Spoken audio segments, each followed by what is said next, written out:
aqui sobre três questões a respeito da República de Platão, né, relacionada ao livro 10 da República de Platão. Platão foi discípulo de Sócrates, né, aquele velhinho chato que gostava de perguntar, da Grécia, e foi o professor de Aristóteles, um grande pensador, certo?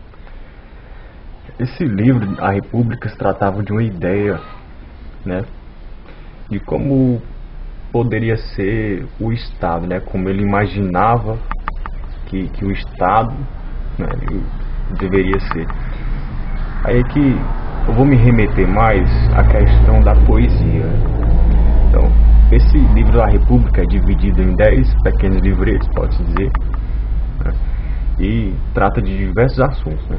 Então, o livro 10 ele é dividido em duas partes, só o livro 10, certo?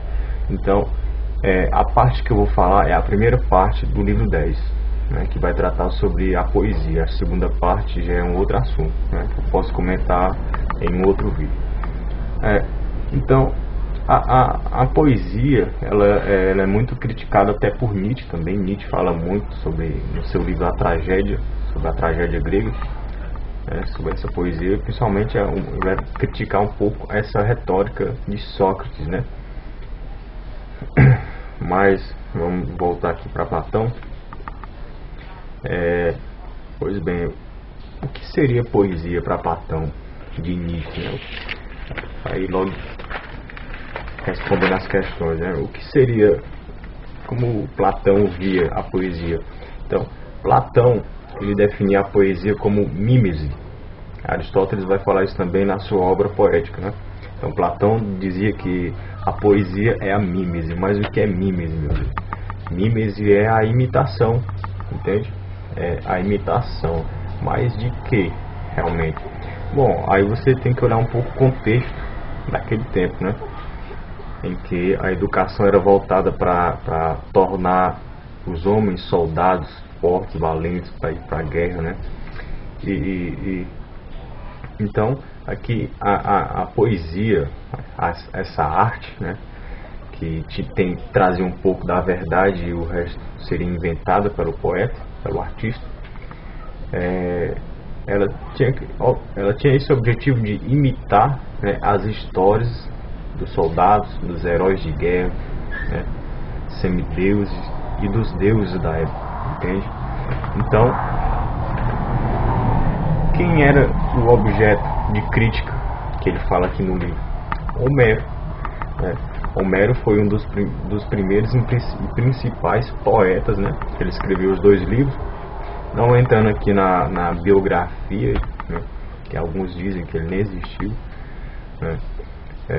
Então ele escreveu 2 livros bem conhecidos, né? Tem um que tem até o filme, Troia, né? Então tem a Odisseia e a Ilíada, né? Então aqui ele faz críticas à poesia de Homero, né?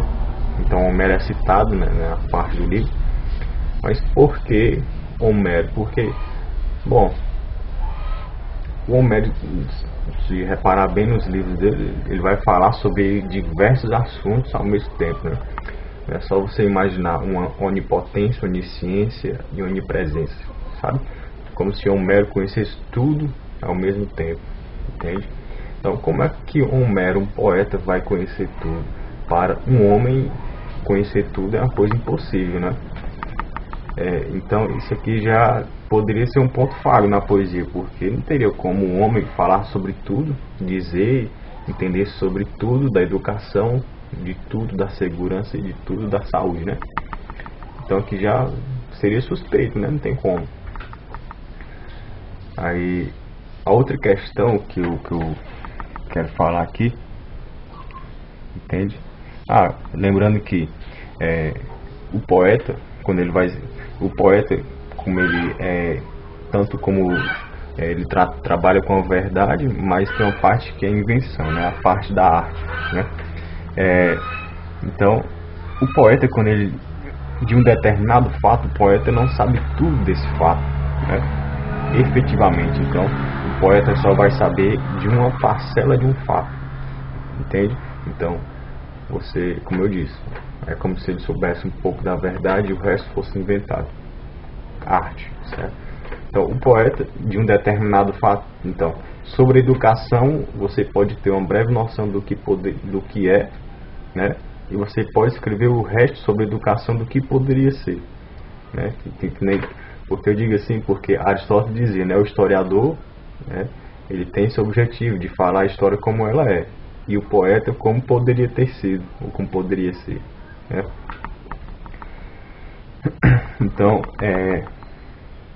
o poeta não é especialista naquilo que ele fala, entende? Ele pode falar sobre tudo, mas ele não é especialista, certo? A segunda questão se trata de que por que a poesia deve ser afastada da formação do soldado grego, né? Então, como a educação era voltada para formar o homem, tornar o homem um guerreiro de guerra, né? Então, a poesia tem um filósofo que bem depois disso, que é Montesquieu, né? século 17, 18, né? Que ele vai tratar muito, se referindo a isso, né? Sobre a questão da música, entende? Então, fazendo a junção dos dois filósofos que é comentado aqui na República e de Montesquieu, né? Então, lá em Montesquieu ele vai dizer que se um grupo de pessoas que só vive de caça, ele tem essa tendência de ser violento, entende? Mas se esse mesmo grupo começar a escutar música, né, de um modo mais de uma linguagem que dê para entender mais facilmente, então se esse mesmo grupo começar a escutar música, então essa música começa a refinar, né, e aflorar os sentimentos desse grupo caçador, entende? Então a pessoa não que deixe de ser realmente violenta pela sua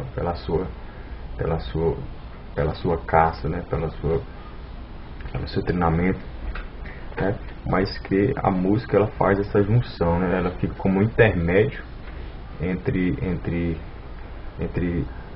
os sentimentos e a força, mais ou menos isso, certo? Então, o que ele trata aqui é o seguinte, na República, que a poesia era afastada dos soldados, né, pois em partes ela afeminava a eles e outra não mostrava toda a verdade de um fato, como já foi citado, né, mas como ela mostrava apenas, né, o que o poeta captava pelos seus sentidos, né? Então o poeta não captava tudo de um determinado fato, ele captava apenas o que o sentido deles, o que os sentidos dele pudesse captar, né? Então não vai mostrar toda a verdade, né? Então aqui o soldado deveria ser alguém valente, corajoso, que não temesse o medo, né, de enfrentar um inimigo maior. A gente pode ter uma ideia do Heitor, né, no filme de Troia, que enfrentou Aquiles. Aquiles era um grande soldado, então o Heitor, um soldado menor, o enfrentou, né? Então, por mais que Heitor já soubesse que poderia morrer naquela batalha, ele mesmo assim enfrentou o medo da morte, né? Então, a poesia deveria ser afastada aqui, ele diz, por conta disso, porque ela não tornaria o soldado tão valente como deveria ser, né, para ir para a guerra. Pontos aqui que se chama de artífice, né, que é o que? São 3 ideias, sendo que a primeira ideia é a verdadeira e as outras duas são cópias, né? Uma é cópia e outra é aparência da cópia.